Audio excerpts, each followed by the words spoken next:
السلام علیکم ورحمۃ اللہ وبرکاتہ۔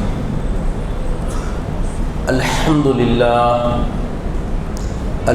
للہ رب العالمین والعاقبۃ للمتقین والصلاة والسلام علی سید الانبیاء والمرسلین وعلی آلہ وصحبہ وازواجہ واہل بیتہ وعفادہ اجمعین دائما ابدا الى یوم الدین۔ بعد حمدی وصلاح فاعوذ باللہ من الشیطان الرجیم، بسم اللہ الرحمن الرحیم۔ محمد رسول اللہ والذین معه اشداء علی الکفار رحماء بینہم، صدق اللہ العظیم وصدق رسوله النبی الامین الکریم من الشاہدین والشاکرین۔ تمام تعریف اللہ رب العزت کے لیے سزاوار ہے، جو ساری کائنات کا پالنہار ہے، جو قدیم ہے، ابد الآباد سے ہے اور ہمیشہ رہنے والا ہے۔ کوئی اس کے مثل و مانند نہیں، وہ اپنی ذات میں یکتا و تنہا ہے، اس کا کوئی ہمسر نہیں۔ میں گواہی دیتا ہوں کہ نہیں ہے کوئی معبود برحق لائق عبادت سوائے اللہ جل مجدہ کے، اور میں یہ بھی گواہی دیتا ہوں کہ محمد عربی صلی اللہ تعالی علیہ وآلہ وسلم اللہ کے بندے اور خاص رسول ہیں۔ صلاۃ و سلام نازل ہو ہمارے آقا نامدار حضور تاجدار محمد عربی صلی اللہ علیہ وسلم پر، آپ کی آل پر، آپ کے اصحاب پر۔ بزرگان دین، برادران اسلام، ماہ ذی الحجہ کی 25 تاریخ اختتام ماہ ذی الحجہ میں ہم عید المومنین جمعہ کے لیے جمع ہو رہے ہیں۔ یقیناً اللہ تعالیٰ نے ماہ ذی الحجہ کے فیوضات سے ہمیں سرفراز فرمایا، اور اس کی رضا طلبی میں جستجو سے جڑ کر اللہ رب العزت کو منانے اور اس کو راضی کرنے کی ہمیں جسارت و ہمت عطا فرمائی، اور ہم نے یقیناً کوشش کی کہ خدا ہم سے راضی ہو جائے۔ ماہ ذی الحجہ جس کی اہمیت، فضیلت آپ نے سماعت فرمائی۔ ماہ ذی الحجہ سال کا آخری مہینہ ہے، اور اس کے بعد ماہ محرم الحرام سال کا پہلا مہینہ ہے، سال کا ابتدائی مہینہ ہے۔ اور ماہ محرم میں خاص کر عاشورے کی فضیلت سید عالم خاتم النبیین رحمت للعالمین صلی اللہ تعالی علیہ وسلم نے کثرت سے بیان فرمائی۔ محرم میں یوم عاشورہ بہت ہی برکتوں، فضیلتوں کا حامل دن ہے، اور ابتدائے نوع دنیا سے ہی اس کو اہمیت اور فضیلت حاصل ہے، جیسا کہ سید عالم صلی اللہ علیہ وسلم نے ارشاد فرمایا۔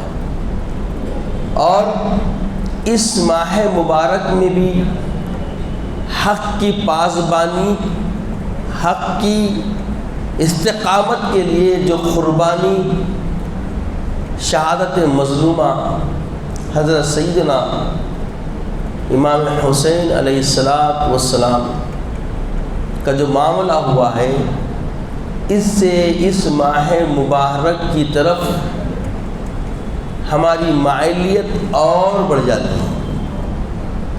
اور اس ماہ مبارک کی پہلی تاریخ کو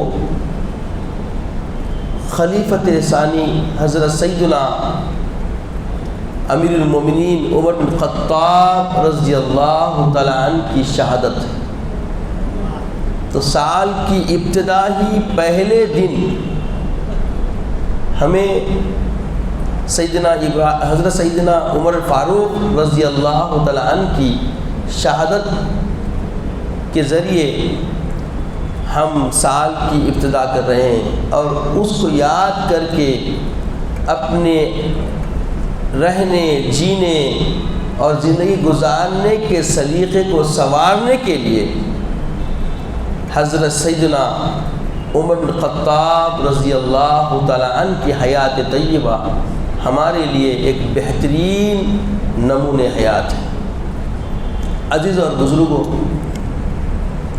حدث عصر حاضر جو کئی چیزوں کا متقاضی ہے، چونکہ صرف ابھی ماہ ذی الحجہ کے اختتامی 5 دن ہیں، اس کے بعد فوری پہلی محرم اسلامی سال کا پہلا دن شروع ہونے والا ہے، جس کے 2-3 دن بعد جمعہ آنے والا ہے۔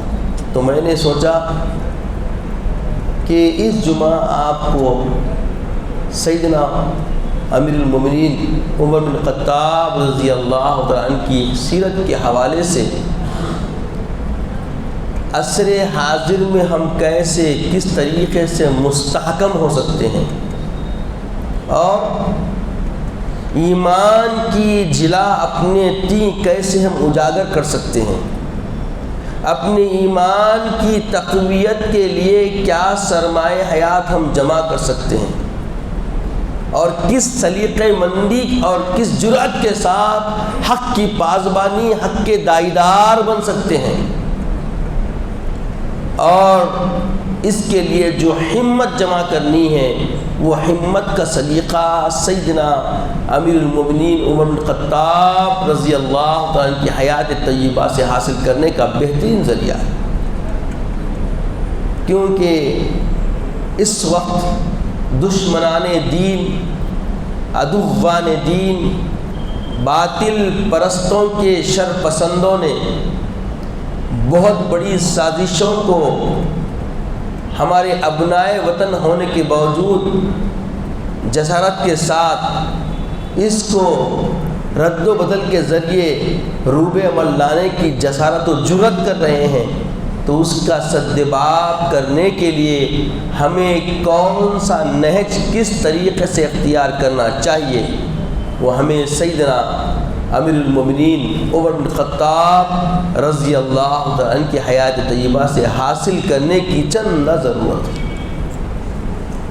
عزیز اور بزرگوں،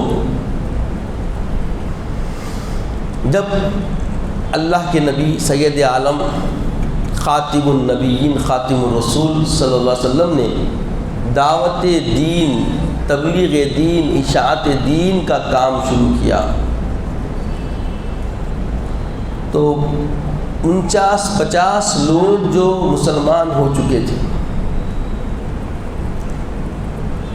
اور اس کے باوجود مسلمان چھپ چھپ کر اللہ کی عبادت کیا کرتے تھے، اللہ کا ذکر چھپ چھپ کے کیا کرتے تھے، اور کوئی بھی علی الاعلان اپنے دین اسلام میں داخل ہونے کا کوئی خاطر خواہ کھل کے اظہار بھی کرنے کی جرأت، وہ ہمت ظاہر کرنے کا کوئی ساہس ظاہر نہیں کرتے تھے۔ ایسے لمحات میں کہا جاتا ہے کہ سارے صحابہ اللہ کے رسول کے مرید ہیں، سارے صحابہ اللہ کے رسول کی کیا ہیں؟ مرید ہیں، اور حضرت سیدنا امیر المومنین عمر بن خطاب رضی اللہ تعالیٰ عنہ مراد ہیں۔ یعنی سب سید عالم صلی اللہ علیہ وسلم پر اپنی طرف سے ایمان لے آئے، مائل ہو کر ایمان لائے، مگر سید عالم صلی اللہ علیہ وسلم نے عمر بن خطاب رضی اللہ تعالی عنہ اور ابو جہل ان دونوں میں سے کسی ایک کو دین کی طرف مائل ہونے اور دین میں داخل ہونے کے لیے خدا سے مانگا، تو اللہ جل مجدہ نے حضرت سیدنا امیر المومنین عمر بن خطاب رضی اللہ عنہ کے حق میں اپنے محبوب صلی اللہ علیہ وسلم کی دعا کو قبول فرمایا۔ اس طریقے سے بتایا تھا کہ سب مرید ہیں، مگر حضرت سیدنا عمر بن خطاب رضی اللہ تعالیٰ عنہ حضور سید علیہ وسلم کی مراد ہے۔ اور دنیا عالم جانتی ہے کہ جب عمر بن خطاب رضی اللہ تعالیٰ عنہ ابھی ایمان نہیں لائے تھے، بچپن ہی سے یہ بڑے جریر، بہت قوی، بہت بڑی جرأت مندی کے حامل اور وہ ساہس سے کاملہ اپنے اندر رکھتے تھے۔ اللہ کے نبی صلی اللہ علیہ وسلم کی ولادت کے 13ویں سال یہ پیدا ہوئے۔ اللہ کے نبی صلی اللہ علیہ وسلم کے ولادت کے 13ویں سال حضرت سیدنا عمر بن خطاب رضی اللہ عنہ کی ولادت ہوئی، اور یہ 8ویں پشت میں اپنی ان کے اجداد میں اوپر 8ویں پشت میں سید عالم صلی اللہ علیہ وسلم کے نسب سے آپ کا تعلق رہتا ہے، یعنی یہ بھی ہاشمی خاندان ہی سے عرب میں سید عالم صلی اللہ علیہ وسلم کے ہی اوپر رشتوں میں سے آپ ہوتے ہیں۔ تو جب آپ بچپن ہی سے بڑے جلیل، بڑی قوت والے، بڑی عزم و حوصلے والے، اور جب اسلام آیا تو ایسی جہالت کا اظہار کرنے والے، ایسے خطرناک دشمن اسلام ظاہر ہوئے آپ کہ جو ایمان لاتا اس کو بے تحاشا مارتے اور ایذا دینے میں کوئی کسر نہ رکھتے اور ان کی حالت بری کرتے، مگر دیکھتے کہ اتنا ظلم کرنے کے باوجود کوئی اسلام سے پھرتا نہیں۔ ایمان لانے کے بعد ان کے ساتھ ناروا سلوک کیا جاتا، ناقابل برداشت ان کے ساتھ اذیتیں دی جاتی، مگر وہ سارے اذیتیں برداشت کرتے، ناروا سلوک برداشت کرتے، مگر اسلام سے پھرتے نہیں۔ اسلام میں ایک بار جو آ جاتا، پھر اسلام کی فطرت سے ایسا مانوس اور جام وحدت کے نوش کرنے کی چاشنی ایسا سر چڑھ کے بولتی کہ ظالموں کے ظلم کے باوجود یہ پھر منحرف نہ ہوتے، مرتد نہ ہوتے، اسلام سے پھرتے نہیں۔ اور ایک دن ایسا موقع آیا کہ یہی عمر لنگی تلوار لیے سرے عام جا رہے ہیں، راستے میں نعمان بن نفل جو آپ ہی کے رشتہ دار تھے ملے، بولے کدھر چلے؟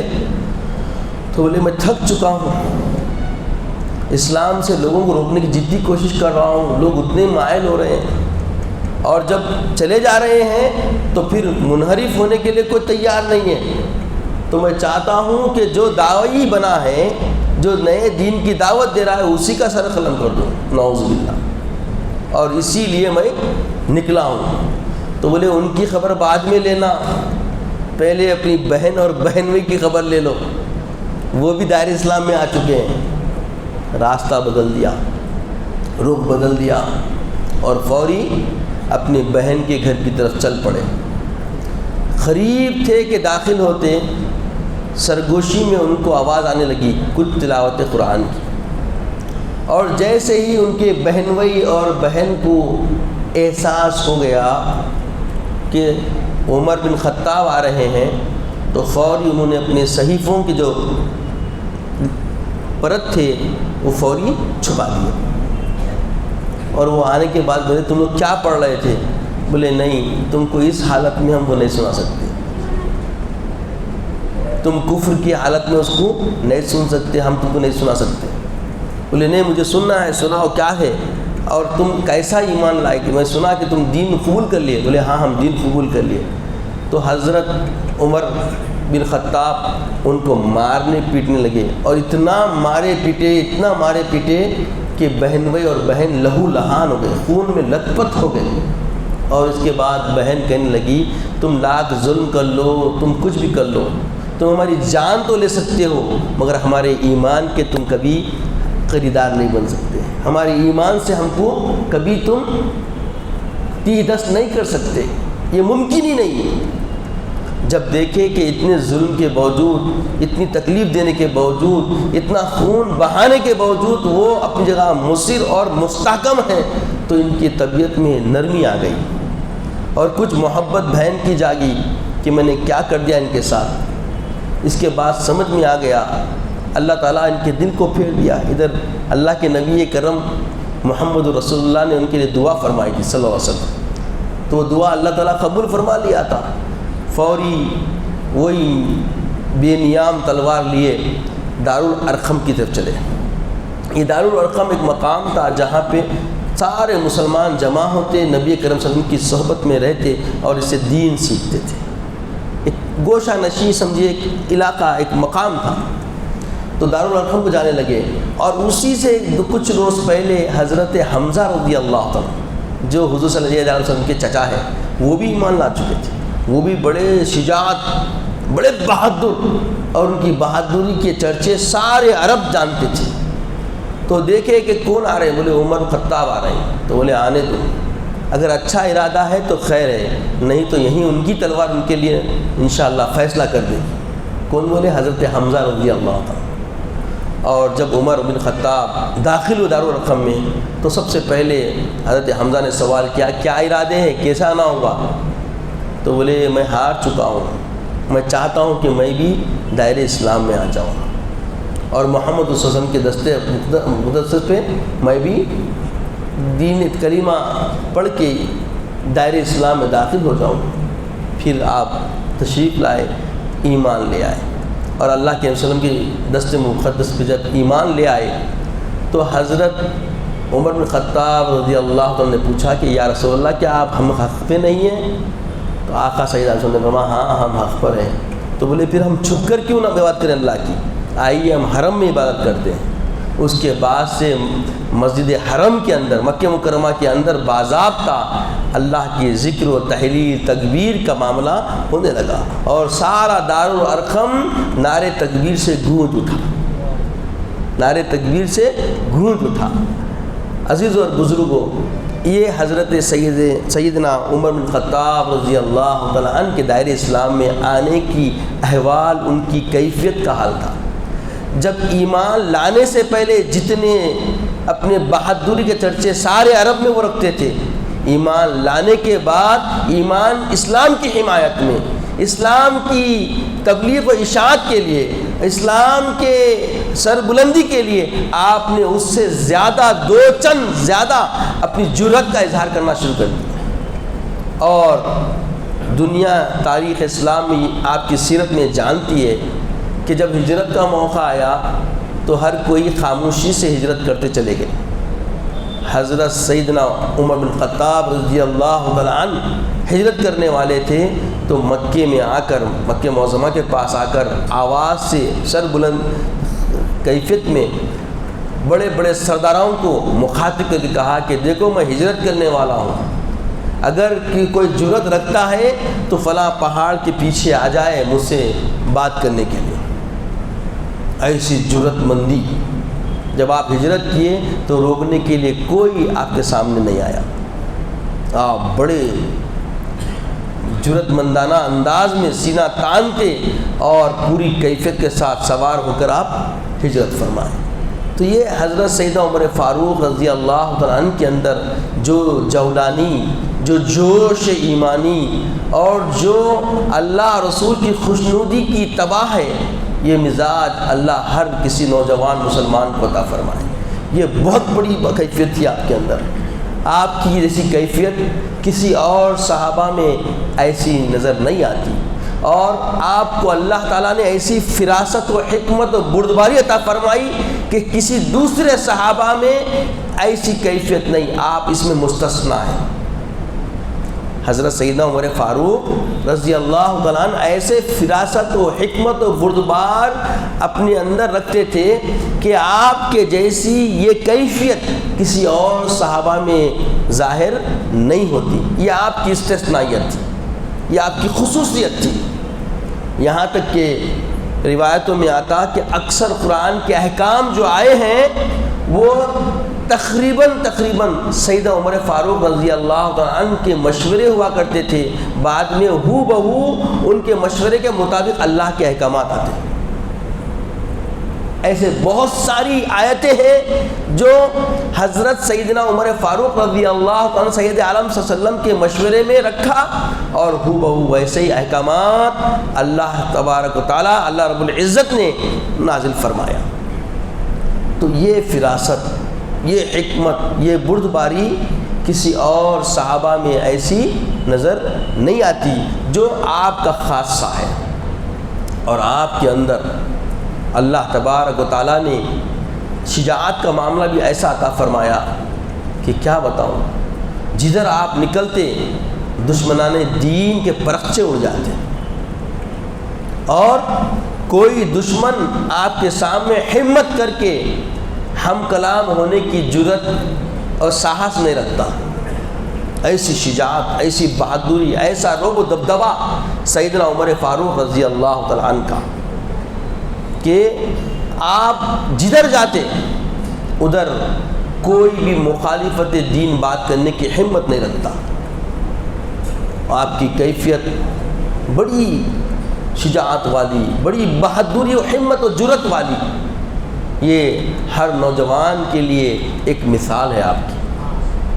اور اتنا ہی نہیں کہ جب آپ اللہ کے نبی صلی اللہ علیہ وسلم کے اہلیہ امہات المومنین سیدنا عائشہ صدیقہ رضی اللہ تعالی عنہ پر تہمت کا معاملہ آیا تو اللہ کے نبی صلی اللہ علیہ وسلم صحابہ سے، بہت سارے صحابہ سے پوچھ رہے تھے کہ بھئی آپ کیا کہتے ہیں اس بارے میں، آپ کیا کہتے ہیں؟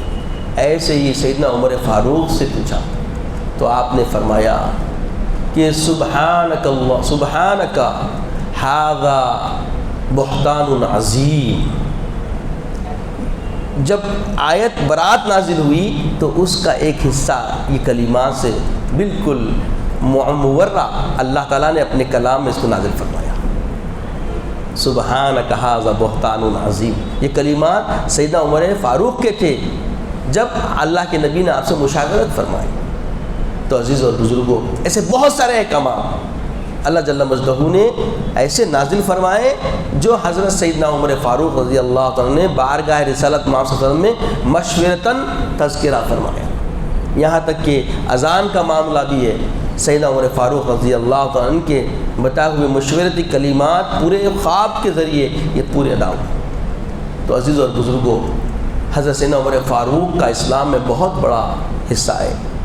اشاعت دین کے لیے آپ نے، تبلیغ اشاعت دین کے لیے بہت محنت کی ہے، اور آپ کی خلافت میں قیصر و کسریٰ دہل گئے، بلکہ ان کا نام و نشان مٹا دیا گیا۔ آپ کو معلوم، جب بیت المقدس کا معاملہ آیا، یہود نصارہ اسلام کی شجاعت کے سامنے، اسلام کی قوت کے سامنے اپنے گھٹنے ٹیک دیے تو وہ ایک ہی بات رکھے کہ ہم اپنا شہر دینا چاہتے ہیں، مگر ہم امیر المومنین سیدنا عمر فاروق رضی اللہ عنہ کے دست مبارک کو دیں گے، ان کے سپرد کریں گے۔ تو آپ مدینہ منورہ سے ایک غلام کے ساتھ نکلے ان سے بیت المقدس حاصل کرنے کے لیے۔ تو طے یہ ہوا کہ دیکھو یہ ایک اونٹ ہے اور ہم دو ہیں، اگر دونوں مل کے اونٹنی پہ بیٹھ جائیں گے تو یہ اونٹ پہ ظلم ہوگا، اور اگر میں بیٹھ جاؤں تم چلتے رہو نکیل پکڑ کے تو یہ تم پہ ظلم ہوگا۔ تو بہتر یہ ہے کہ تھوڑا راستہ تم اونٹ پہ بیٹھ جاؤ، تھوڑا راستہ میں اونٹ پہ بیٹھ جاتا ہوں، اور تھوڑا راستہ ہم تینوں اکیلے ایسے چلیں گے۔ یہ بات طے پا گئی، اور اسی طریقے سے مدینے سے آپ نکلے۔ جب بیت المقدس کے باب الداخلے پہ جہاں پہ لوگ انتظار کر رہے ہیں وہاں پہنچنے والے تھے، اتفاق یہ ہو گیا کہ غلام کی سواری کی باری آ گئی۔ تو سیدنا عمر فاروق رضی اللہ عنہ نے غلام کو سوار کروا دیا اور نکیل پکڑے ہوئے آپ داخل ہوئے۔ جب داخل ہوئے، جب یہ کیفیت دیکھے کہ امیر المومنین ہونے کے باوجود یہ منصفانہ عادلانہ طبیعت رکھتے ہیں کہ غلام کو بھی سوار کر کے نکیل پکڑنے میں شرم نہ رکھتے، تو یہ کیفیت دیکھ کے بولے کہ یہ ادب کا معاملہ سوائے اسلام کے کہیں اور نہیں ہو سکتا۔ جو لوگ شہر دینے والے تھے انہوں نے اسلام میں اپنے آپ کو، دل کو دے دیا، وہ دائرہ اسلام میں داخل ہو گئے کردار کو دیکھ کر۔ تو حضرت سیدنا عمر فاروق رضی اللہ عنہ کا کردار بھی ایسا شاہانہ اور ایسا عاجزانہ اور ایسا انکسارانہ کہ اس کو بھی اگر کوئی اختیار کر لے تو یہی کافی ہے کہ اسلام کی اشاعت اسی سے ہو جائے۔ اخلاق اسلام جو دیتا ہے، اسلام میں جو صحبت رسول اللہ پاتے ہیں وہ ایسے منکسر المزاج ہو جاتے ہیں کہ جو ان کی صحبت میں آتا وہ بھی دائرہ اسلام میں آنے کے لیے مچھل جاتا، دعوت دینے کی ضرورت نہیں رہتی اس کو۔ وہ کردار کو دیکھ کر، وہ حسن اخلاق کو دیکھ کر جو صحبت رسول سے حاصل کیے، اس کی خوشبو کی مہک، ان کے کردار کے اثرات ایسے ہوتے کہ جو ان کا ہم نشیں ہوتا وہ اسلام سے، دائرہ اسلام سے وابستہ ہو جاتا۔ اور یہی کیفیت سیدنا عمر فاروق رضی اللہ عنہ، ایک طرف آپ کی شجاعت، بہادری، روب، دوسری طرف آپ کی عاجزی، انکساری، اخلاق حسنہ، ایسا مزاج کہ ہر پہلو میں آپ ایسے بھرپور کامل کہ ایسی طبیعت شاید ہی کوئی پیش کر سکے۔ آپ امیر المومنین جب بنائے گئے، امیر المومنین جب بن گئے، مرتبہ خلافت پہ جب آپ متمکن ہو گئے، آپ کی جب جمعہ کا دن ہوتا، آپ ممبر پہ خطاب کر رہے ہوتے، ایسی حالت میں بھی ادنا شخص بھی اگر آپ کے اندر کوئی ایسے پہلو دیکھتا جو اسلام کی مخالفت یا اسلام کے مغائر یا مکروہات سے معمور ہو تو فوری جرأت سے کھڑے ہو کے بول سکتا۔ اور حضرت سیدنا عمر فاروق خلیفۃ المسلمین امیر المومنین سے قبول کرتے، اسے ناراض نہیں ہوتے۔ ہائے ہائے، قربان جائے کردار کی۔ ایک طرف قیصر و کسریٰ دہل گئے، دہس نہس ان کو مٹا دیا گیا، یہ روب و دبدبہ، آج ہی دنیا پہ آپ کی خلافت محیط ہو گئی۔ ایسے شہنشاہ وقت، ایسے خلیفۃ المسلمین کہ آج یہ دنیا آپ کی صدارت میں، آپ کے گرفت میں اور آپ کی خلافت میں خود سپردگی اختیار کر لی گئی، اس کے باوجود آپ کے اندر ایسی نرمی، ایسی نعم الطبع مزاجی کہ ادنا شخص بھی کھڑے ہو کر آپ کو متنبع کر سکتا تھا۔ ہائے ہائے، قربان جائیں ایسی اداؤں کے عمر فاروق سے۔ آج کوئی مقام و مرتبہ مل جائے تو کوئی دوسروں کو خاطر بھی نہیں لاتا۔ ایک واقعہ آپ کی زندگی کا ہے کہ جب آپ دیکھیں کہ خواتین اسلام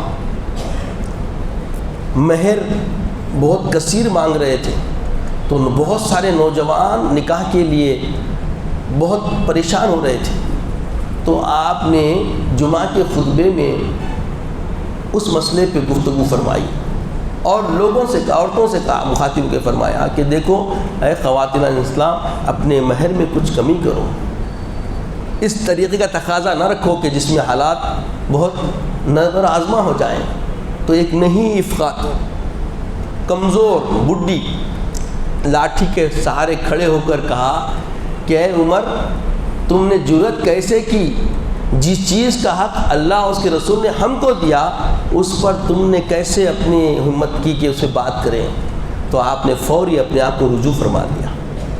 عزیز اور بزرگوں، یہ معاملے سے کیا آپ نتیجہ اخذ کریں گے کہ حضرت عمر فاروق رضی اللہ تعالیٰ عنہ خلیفۃ المسلمین ہیں، تقاضے حالات کے مطابق آپ صرف ایک ریکویسٹ کے انداز میں کلام فرمائیں، اس پہ بھی وہ خاتون نے کہا کہ تم نے جرأت کیسے کس پہ بات کرنے کی جس کا حق اللہ رسول نے دیا ہے؟ تو آپ فوری اپنے قول سے رجوع ہو گئے۔ اللہ اکبر، کیا عاجزانہ انداز ہے، کیسی طبیعت ہے۔ سوچیں، ممبر پہ سارے جمعہ کے لوگ، سارے لوگ جمع ہیں، ان کے بیچ میں کمزور بڑھیا آپ کو آگاہ کری اور آپ نے اپنے قول کو رجوع کر لیا۔ اللہ اکبر، ایسا مزاج، ایسی طبیعت ہونا یہ ایمان کی عین داری ہے۔ اسی لیے آپ کے اندر بہت سارے معاملات ایسے ہیں کہ آپ کو بہت سارے دشمنان دین بھی پسند کرتے تھے. اور یہ جو ہمارے ہندوستان میں بابائے ہند جو ہیں ان کو جو قتل کیا گیا اسی بات پہ کہ جب معاملہ طے ہو گیا تو اس بابائے ہند نے کہا کہ دیکھو اگر حکومت کرنا ہے تو حضرت سیدنا عمر فاروق کی طرح کرو.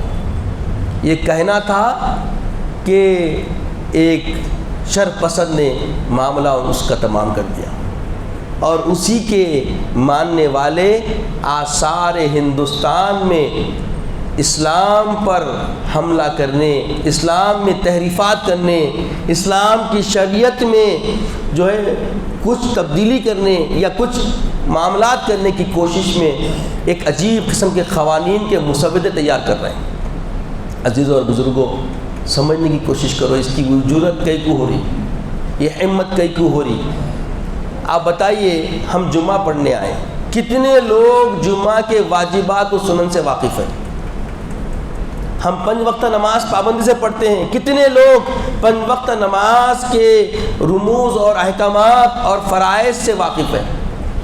ہم روزمرہ زندگی گزار رہے ہیں، صبح ہو رہی، شام ہو رہی، زندگی ہوئی تمام ہو رہی. کتنے لوگ لیل و نہار کے سنتوں سے، اسوہ رسول سے واقف ہیں؟ ہمارے اندر کوتاہیاں آ گئی ہے، ہم عمل سے عاری ہو رہے ہیں اور اس کا نقصان، اس کا خسران ہمارے اوپر تسلط ہو رہا ہے. آج تسلط آنے کی بنیادی علت، بنیادی وجہ آپ دیکھیں، جب طلاق کا معاملہ آیا کتنے لوگ ہیں جو نکاح و طلاق کے مسائل سے واقف ہونے کی ہمت کر کے اس کے پیچھے تگدو میں لگ گئے، کوشش میں لگ گئے. بتائیے ٹیبل طلاق کے اوپر جو معاملات ہوئے، پہلے بات ہمارے اپنے دین، علم کی حصول کی کوشش، محنت اور لگن ضروری ہے. اسی کی کمی ہے. حلال کے بارے میں جو سر بازار، سر عام جو ڈیبیٹ کے ذریعے گفتگو ہو رہی ہے، ساری کی ساری غیر اسلامی. اسلام میں وہ تصور ہی نہیں ہے جو انہوں پیش کر رہے ہیں، ان کو معلوم ہی نہیں ہے. خیر وہ تو دشمن دین ہے، وہ سازشوں کا پہلو بچھا رہے ہیں، سازشوں کے ذریعے کام کر رہے ہیں. مگر ہم کیا کر رہے ہیں؟ حلال کے بارے میں لوگوں کو معلوم ہی نہیں ہے. یہ جو مروجہ جو طریقہ ہے یہ بدعت ضلالہ ہے، طریقہ غلط ہے جو لوگوں نے اپنے طور پہ بنا لیا. یہ اسلامی طریقہ نہیں ہے. حلالے کا مطلب ہی بنیادی طور پہ یہ ہے، نکاح باضابطہ جیسا ہوتا ہے ویسا نکاح کرنا ہے. اس کے بعد نکاح کرنے والے کے اختیارات ہیں، چاہے وہ چھوڑے چاہے وہ نہ چھوڑے. اور چھوڑنے کا معاملہ بھی ایسا آسانی سے کرائیت کے طور پر نہیں چھوڑ سکتا. وہ کچھ نبر آزمائی ہونا، ایسی زندگی کے حالات بن جانا کہ زندگی نباہ ہونا مشکل ہو جانا، تب اس میں فسق ہوتا. اور پھر اگر چاہے تو پھر پہلے والے شوہر سے وہ نکاح کر سکتی ہے. ایسا معاملہ ہے. مگر اس کو کھیل بنا دیے تو کھیل کون بنائے؟ کھیل کون بنائے؟ ہماری قوم کے ایسے لوگ جو پیسوں کی طلب کرتے ہیں اور جو پیسہ حاصل کرنے کا ذریعہ بناتے ہیں، اگرچہ کہ وہ میرے جیسے بھی دکھتے ہوں گے، داڑھی، امامہ، جبہ پہننے سے کیا ہوتا؟ دینداری عمل سے معلوم ہوتی، دینداری کردار سے معلوم ہوتی. جیسا سیدنا عمر فاروق کی زندگی میں آپ دیکھ رہے ہیں، جہاں جہاں آپ شجاعت کے اپنے نقوش چھوڑے ہیں، جہاں جہاں آپ اخلاق کے نقوش چھوڑے ہیں، جہاں جہاں آپ معاملات کے نقوش چھوڑے سیدنا عمر فاروق رضی اللہ عنہ، وہیں پہ یہ عقیدے کے مضبوط کرنے اور اللہ کے رسول صلی اللہ علیہ وسلم اور اللہ کے اہل بیت سے جڑنے کے بھی عقیدے کے پہلو ایسے چھوڑے ہیں کہ قیامت تک آنے والی امت کے لیے وہ سلیقے عقیدے مندی انہوں نے عطا فرمائی. ایک پہلو آپ کے سامنے رکھوں، ہمارا وقت ساتھ چھوڑ چکا ہے مگر اہم پہلو ہے. آج اگر یہ بات سمجھ جائیں تو عصر حاضر کے کئی فتنے جو عقائدی طور پہ ہمارے بیچ بوئے جا رہے ہیں اس سے سرد مہری آ جائے. حضرت سیدنا عمر فاروق خلیفۃ المسلمین اور آپ کے فرزند حضرت سیدنا امام حسین علی مقام، دونوں دوست کھیلتے تھے. کیا کرتے تھے؟ بچے کھیلتے نا، کھیل لیتے تھے. تو ایسے ہی کھیل میں کچھ معاملہ ہو گیا تو حضرت سیدنا امام حسین علی مقام نے فرمایا کہ تیرے باپ ہمارے نانا جان کے غلام ہیں، یہ بات ناگوار گزری سیدنا عمر فاروق کے فرزند کو. جا کے وہ اپنے والد سے کہنے لگے بابا جان امام حسین ایسا ایسا بولے. تو بولے انہوں نے کہا سچ بول رہے ہو؟ ہاں. اب اگر بولے پھر تو ایک ٹھیکری دے کے بولے اس پہ لکھا کے لا لینا، اس پہ لکھا کے لا لینا. اور ایسا مرحلہ پھر آ گیا تو فوری وہ ٹھیکری نکال کے بولے اس پہ لکھ کے دو تاکہ پروف مل جائے میرے والد کو تم حق بول رہے ہیں. بالکل لکھ دیتا ہوں لاؤ بول کے حضرت بھی اپنے کیفیت میں لکھ دیا اس پہ کہ تمہارے باپ ابو کا عبدی جدتی بول کے لکھ کے دے ڈالے کہ تیرا باپ میرے نانا کا کیا ہے غلام ہے. وہ لے آ کے دیے. حضرت لے کے اتنے کیفیت میں آ گئے کہ بس اب نجات کا ذریعہ مل گیا، اب نجات کا ذریعہ مل گیا. امام علی مقام نے اپنے دست مبارک سے لکھ دیا اور یہی میرے لیے آخرت نجات کا ذریعہ ہے. اور وصیت فرمائی کہ جب میں پردہ کر جاؤں تو میری قبر میں تبرکات رسول کے ساتھ اس کو بھی میرے پہلو میں رکھ دینا. ہائے ہائے ہائے، قربان جائیں سیدنا عمر فاروق کے کہ عقیدے کی کیفیت کو سمجھایا. آج جو معاملات لوگ پیش کر رہے ہیں سمجھو دیکھو یہ کون ہے؟ خلیفۃ المسلمین آقا سید علیہ وسلم نے فرمایا کہ اگر عمر آئے اور جس راستے میں عمر چل رہے ہیں اور اگر آگے شیطان ہے تو وہ راستہ چھوڑ کے بھاگ جائے. لو کانا نبیا بعدا، اگر میرے بعد کوئی نبی ہوتا تو وہ سیدنا عمر فاروق ہوتے.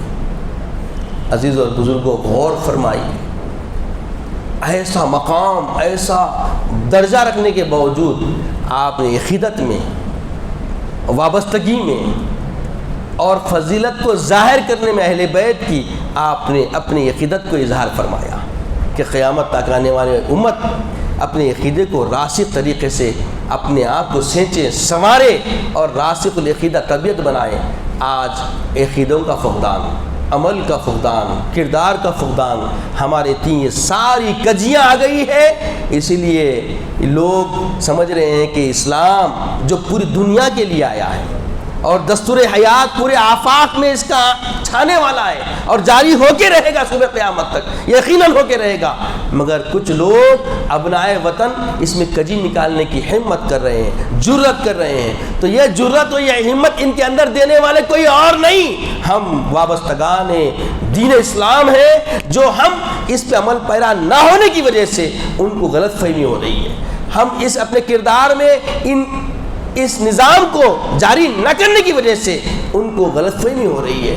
خدا را جاگو، اپنے آپ کو سنوارو، اپنے آپ کو سینچو، تیار کرو، جیسا کہ اسلام کا تقاضا ہے اس کے مطابق زندگی گزارنے کی ہمت کرو. اللہ تعالیٰ سے دعا ہے کہ یا الہ العالمین ہمیں نیک توفیق عطا فرما، نیک ہدایت عطا فرما، اسلام سے وابستگی کا کردار سے نمونہ پیش کرنے کی توفیق و جرت عطا فرما.